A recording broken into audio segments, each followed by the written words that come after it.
اللهم صل وسلم وبارك على سيدنا محمد وعلى آله وصحبه وسلم. ازيكم احلى اخوات فراولات في الدنيا كلها، يا رب تكونوا بألف خير. الفيديو بتاعنا النهارده فيديو زي القمر كده. النهارده عيد ميلاد زوجي والنهارده يوم مش عادي. حبيت اعمل له تورتايه القمر اللي انتوا شايفينها دي، اقتصاديه جدا. هنعملها دي تورته الخلاط، حاجه سهله وبسيطه كده وجناش سهل جدا وبسيط جدا، تطلع معاكي بالروعه دي. تنفع تورتايه عيد ميلاد، تورتايه نجاح، اي مناسبه. عايزه اقول لكم سهله وحلوه قوي قوي وطعمها كان خيال، والجناش بتاعها بسيط جدا جدا، حاجة كده روعة. اتمنى بقى كده لو اول مرة بتشوفوني تشتركوا عندي في القناة، في كلمة اشتراك كده موجودة تحت الفيديو، اضغطوا عليها واضغطوا على كلمة الكل. ده لو عجبكم الفيديو، يعني عشان محدش يقول انتي بتقولي لازم تشتركوا. لا والله، لو عجبكم الفيديو اضغطوا عليها واشتركوا عندي، هتنوروني وهكون سعيدة جدا بوجودكم في القناة.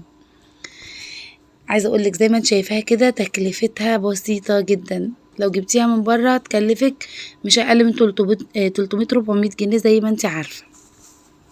تعالوا بينا بقى ندخل مع بعض كده على الفيديو ونشوف عملنا الجمال ده كده كله ازاي. يلا بينا. اول حاجه حضرتها معايا كده هي الكيكه عشان اعمل التورتايه. عايزه اقول لكم ان انا حضرتها من قبلها بيوم، والله العظيم والله العظيم كنت مصوره الفيديو ولكن اتمسح مني وانا بفضي مساحه على التليفون، فالحمد لله قدر الله وما شاء فعل. ادي التورتايه كده انا عاملاها قبلها بيوم عشان لما اجي اقطعها ما تفرولش معايا واعرف اقطعها صح. تعالوا اقول لكم على المقادير بتاعتها والمكونات والطريقه. بتجيبي شفشق الخلاط تحطي فيه 3 حبات بيض درجه حراره المطبخ، عليهم 3 بواكي من الفانيليا او نص معلقه فانيليا سايله، تمام كده. وبتحطي عليهم كوباية ونص من الحليب، كوباية ونص من السكر، كوباية من الزيت، وخلي الكوباية هي كوباية واحدة معيارية لكل المكونات بتاعتك. تضربيهم في الخلاط لمدة دقيقتين. بتجيبي طبق تاني فاضي معاكي تحطي فيه تنخلي فيه 3 كوبايات ونص من الطحين متعدد الاستخدامات، عليه معلقة كبيرة من البيكنج باودر أو كيس بيكنج باودر 16 جرام، وتقلبيهم حلو مع بعض. بتجيبي صينية مقاس 32 أو صينية مقاس 30، بتبطنيها كده بالسمنة وتصبي فيها الخليط بتاعك. تعالي بقى على التسوية بتاعتها. بتشغلي البوتاجاز، الفرن بتاع البوتاجاز بتاعك، وبتحطي الرف في النص. اول 10 دقايق تدخلي الكيكاية في الفرن على درجة حرارة عالية. سخنتي الفرن خلاص لمدة دقيقتين، حطي الكيكاية بتاعتك سيبيها 10 دقايق على درجة حرارة عالية. تاخد معاكي اول 10 دقايق على درجة حرارة عالية بتاخد معاكي 30 دقيقة، وتطلعيها وتسيبيها تبرد تماما. لو هتعمليها في نفس اليوم سيبيها ساعتين 3 لما تبرد تماما معاكي.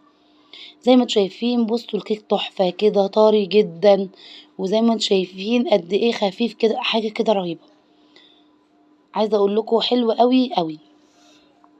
نسيت اقول لكم ان انت تحطوا مع الخليط بتاع البيض واللبن والسكر تحطوا معلقة كبيرة من الكاكاو الغير محلى.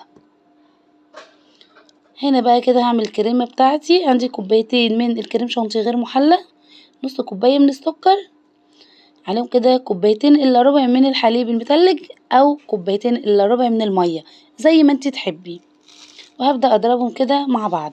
عايزة اقولك السوائل الكريم شانتيه في الصيف غير الشتاء، بقللها شوية في الصيف لان درجة الحرارة بتبقى عالية ما يسيحش مني الكريمة بتاعتي واعرف اشتغل بيها في المطبخ. طيب لو في الشتاء تحطي كوبايتين كاملين عادي وقلبك جامد. في العجان كده انا عملتها بالمضرب ده او بالمضرب العادي او بمضرب يدوي، بس هياخد معاكي وقت شوية. على اعلى درجة بقى كده في العجان وبسيب الكريمة تنضرب معايا حلو قوي. كل ما بتضربيها بتتقل معاكي وبتديكي القوام والشكل ده. ده كده مكعب شوكولاتة انا سيحته ازاي. حطيته في كيس لبن وغليت كوباية مية وحطيت الكيس في الكوباية وسبته بس كده 3 دقايق ساحت خالص. عايزة اقول لكم بتدي طعم خطير كده للكريمة.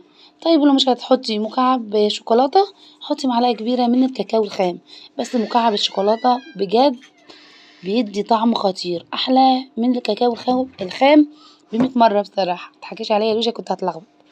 بصوا بقى القوام بتاعها تحفة ما شاء الله عليها. بصوا متماسكة قد ايه، خطيرة، ولا جيلاتين بقى ولا افتكاسات كتير من اللي بنسمعها على اليوتيوب دي. خلاص بقى كده احلى كريمة بقى ممكن تجلسي بيها التورتايه. جبت بقى التورتايه بتاعتي كده، جبت الطبق اللي اشتغل عليه على طول، حطيت فيه كده جزء من الكريمة دي، كده كوباية حليب عليها معلقة شوكولاتة سايحة. ما عندكيش شوكولاته سايحه، كوبايه الحليب عليها معلقه كاكاو، كوبايه ميه عليها معلقه كاكاو، معلقه سكر اللي تحبيه، وهتسقي بيه الكيك كده عشان يبقى اطرى كمان. هاجيب بقى كده جزء من الكريمه بتاعتي، وهبدا اجلس بيها كده التورتايه. ما شاء الله تحفه، عايزه اقول لكم الكيكه طريه جدا، يعني من كتر ما هي طريه بصوا اتقطعت ازاي، جميله جدا. بصي بقى يعني موضوع ان انت تحطي حليب ومعاه شوكولاته سايحه، معلقه شوكولاته سايحه اللي انت هتزيني بيها التورتايه بتاعتك، تديكي طعم خطير كده، تسقي بيها التورتايه تحفه، تديكي طعم تاني خالص. بجد كل اللي اكل منها ما كانش مصدق ان هي معموله في البيت. انا شاطر. اسهل وبص واسرع كده، وحاجه نضيفه وشغل بيتي ومهما كلفتيها مش هتبقى بتكلفه الجاهزه. وكمان هنزينها مع بعض كده، نعمل لها جناش بسيط وسهل وسريع كده، مياخدش وقت معاكي ولا فيه اي تكلفة خالص.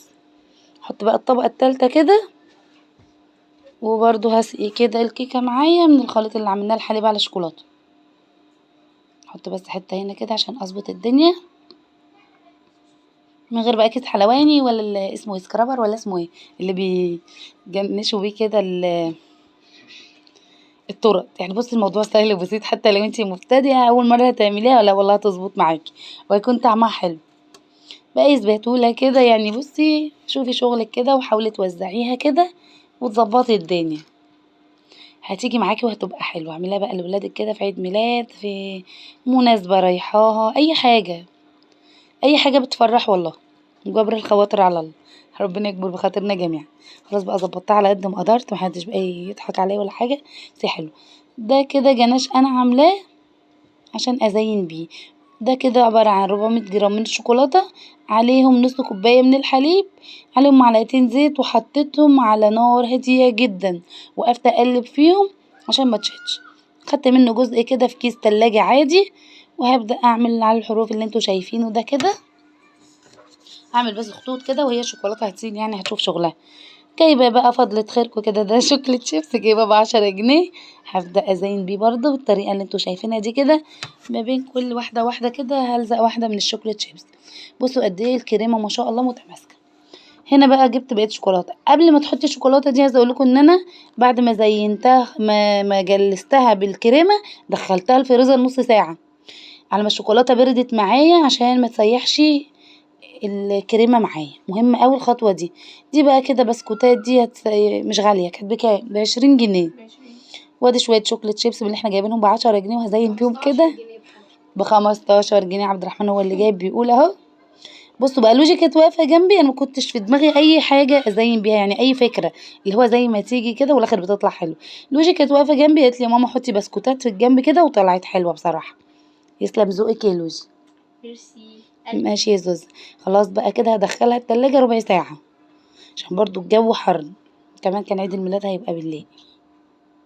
بصوا ما شاء الله زي ما انتوا شايفينها كده خطيرة تحفة. بصوا بقى الجمال، يعني عايزة اقول لكم الجمال عدى الكلام. دي كده بعد ما قطعناها خلاص بقى بالليل ما شاء الله. حبيت اوريها لكم من جوه كده، تعالوا نشوفها من بره بقى، ما كملناهاش من بره. ما شاء الله بصوا متقطعه متماسكه حلوه قوي، طعمها خطير، سهله وسريعه واقتصاديه وبسيطه، وفرحت زوجي واولادي بيها. جربوها تعجبكم، ولو عجبكم الفيديو حطوا لنا لايك امر منكم كده، وشير للفيديو، شيروا لاصحابكم، وسبسكرايب للقناه.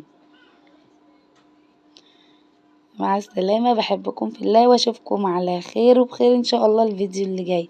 باي باي، مع السلامة.